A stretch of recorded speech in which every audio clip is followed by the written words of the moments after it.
আজকে আপনারা কোনো বিরিয়ানির দাওয়াতে বা টাকা দিয়ে আপনাদেরকে এখানে কেউ নিয়ে আসে নাই।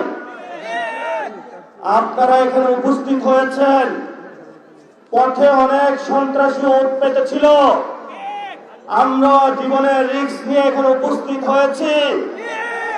আমাদের ভালোবাসার একটা জায়গা, আমরা সবাই গণতান্ত্রিক বাংলাদেশে বিশ্বাস করি। গণতান্ত্রিক বাংলাদেশের মাপকাঠিতে আজকে আমরা এখানে অবস্থান করছি। গত 17 বছরে যেই ভাইয়েরা বলেছিল বাংলাদেশে গণতন্ত্র প্রয়োজন, যে ভাইয়েরা বলেছিল আমার বাসার সামনে বালুর ট্রাক, সেই ভাইয়েরা মৌলভীবাজার থেকে হবিগঞ্জে যাওয়ার সময় দেখি রাস্তা বন্ধ, রাস্তাতে ট্রাকের চাক্কা পাংচার করে ট্রাক রেখে দিয়েছে, কিন্তু বালু ছিল না। ভাগ্যিস আমাদের, আমরা সেই ট্রাক সরিয়েছি। তারপরে দেখি 400 পুলিশ যাইতে দিবে না। পুলিশের দিকে তাকায়া দেখি যেই পুলিশ আওয়ামী লীগের আমলে যেইভাবে হলো হিংস্র চরিত্র নিয়ে দাঁড়িয়েছিল, সে একই পুলিশ আবার দাঁড়িয়ে আছে। পুলিশ ভাইদেরকে বললাম, আপনাদের যারা অফিসার, তাদের সন্তানরা বিদেশে পড়ে,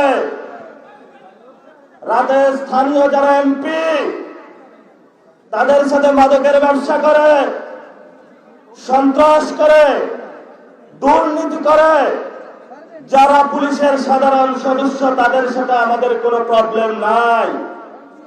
12-13 হাজার টাকা বেতন দেয়, সারা দিন দাঁড় করিয়ে রাখে, ফ্যামিলির কাছে যাইতে পারে না।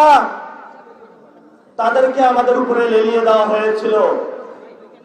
একটু পরে গিয়ে দেখি রাস্তার মধ্যে ট্রাক্টর রেখে দিয়েছে, আমরা সেটাও অতিক্রম করলাম।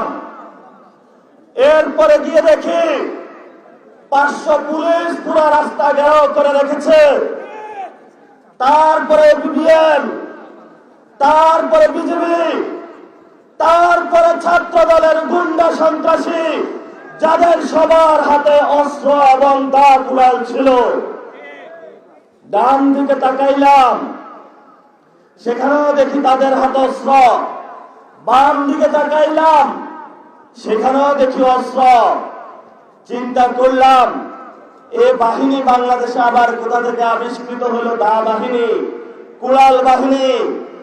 এক মুরব্বী জানাইলো, এটা হলো তারেক রহমানের বাহিনী। তারেক রহমানকে বলবো, বাংলাদেশে আপনাকে হয়তো গণতন্ত্র বেছে নিতে হবে, যদি সন্ত্রাস বেছে নেন, জানিয়ে দিন সকল সন্ত্রাসীদেরকে মোকাবেলা করতে আমরা প্রস্তুত আছি বাংলাদেশে।